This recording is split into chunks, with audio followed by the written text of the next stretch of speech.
Que cela nous plaise ou non, nous évoluons tous vers la divinité. Est-ce là le but de l'évolution? Naturellement, parce qu'à ce moment-là, tu commences à comprendre comment le système fonctionne. Et l'une des bonnes choses à propos de ce système, c'est que le système veut t'apprendre à propos de lui-même. Qu'est-ce qu'il veut t'apprendre? Eh bien, si tu es omniprésent et que tu sais tout, c'est l'état dans lequel le système veut que tu sois. Parce que le système est une intelligence ou un système de collecte d'informations. Et il distribue aussi librement toutes ces informations. Selon toi, nous avons tous commencé quelque part, il y a très longtemps, dans une sorte de matière indifférenciée qui, lentement, au fil de millions et de millions et de millions d'éons, a évolué jusqu'à devenir un organisme très complexe que nous appelons aujourd'hui un être humain. Et il possède un système nerveux que, à ce moment précis de l'histoire, nous comprenons comme étant sensible à certains niveaux de la réalité à travers nos yeux, nos oreilles, notre nez et d'autres perceptions sensorielles. Et c'est en quelque sorte ce que nous appelons la réalité matérielle, ordinaire. Cela nous permet de conduire des voitures et de faire notre travail chaque jour. Cependant, il existe un mouvement évolutif qui continuera à nous pousser au-delà de là où nous en sommes aujourd'hui.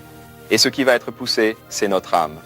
Et qu'à un certain moment, nous aurons ces expériences de conscience élevées, dans lesquelles des réalités supérieures ne sont pas seulement perçues, mais vécues. Et finalement, nous atteignons la perfection. Que cela nous plaise ou non. Il explique donc que le processus d'évolution suit son cours, que nous en soyons conscients ou non, et que nous le voulions ou pas, cela adviendra. Et ça me rappelle une phrase de Frank Herbert, l'auteur du roman Dune, qui a dit « Le mystère de la vie n'est pas un problème à résoudre, mais une réalité dont on doit faire l'expérience. Si on interrompt un processus, on ne peut pas le comprendre. Pour le comprendre, il nous faut cheminer avec lui, l'embrasser, progresser à ses côtés et lâcher prise. Ainsi, nous sommes voués à expérimenter la vie de Dieu, car nous le sommes déjà. Simplement, nous en suivons le processus consciemment pour le comprendre, pour nous comprendre, et c'est cela que nous appelons la vie, l'esprit en mouvement. Et nous finissons donc cette interview par la réponse à cette immense question. Cette évolution arrivera-t-elle dans des millions et des millions d'années, ou pouvons-nous accélérer le processus ?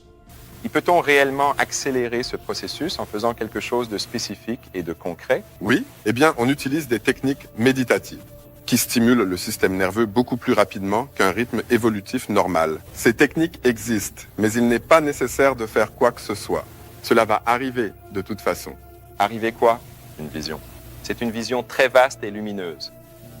Vous aurez donc compris que oui, on peut accélérer le processus, car la vitesse à laquelle le changement se produit dépend simplement de notre prise de conscience sur cette réalité déjà présente. Ainsi, je vous recommande de lire son livre « À la recherche du pendule sauvage » ou encore le Codex d'Elohim faisant seulement 92 pages, car vous intégrerez directement cette conscience pour la manifester dans votre réalité.